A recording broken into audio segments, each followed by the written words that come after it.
Bendahara KPU jadi otak pembakaran kantor KPU Buru.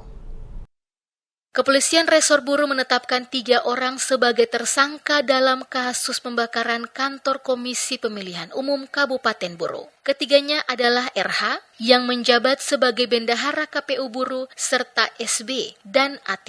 Penetapan tersangka diumumkan Kapolres Buru AKBP Sulastri Sukijang dalam konferensi pers di Mapolres Buru Namlea Sabtu 19 April 2025.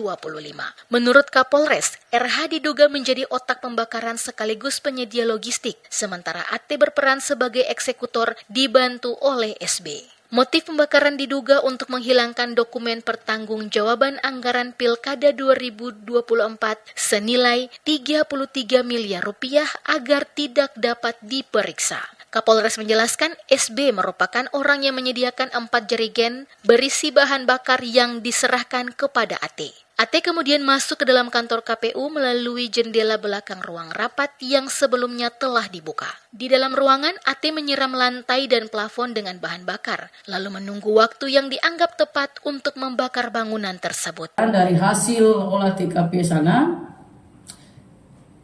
kami mendapat petunjuk dan ada petunjuk yang lain untuk bisa mengetahui siapa pelaku pembakaran kantor KPUD. Dari beberapa saksi yang kami periksa, kurang lebih 17 saksi. Dari 17 saksi itu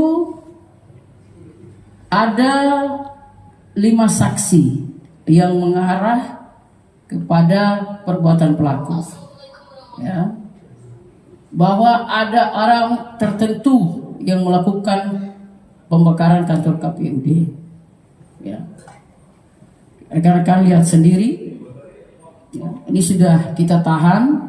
Polres Buru masih terus mengembangkan penyelidikan guna mengungkap kemungkinan keterlibatan pihak lain. Ketiga tersangka dijerat pasal 187 ayat 1, junto pasal 55 ayat 1 KUHP dengan ancaman hukuman maksimal 12 tahun penjara.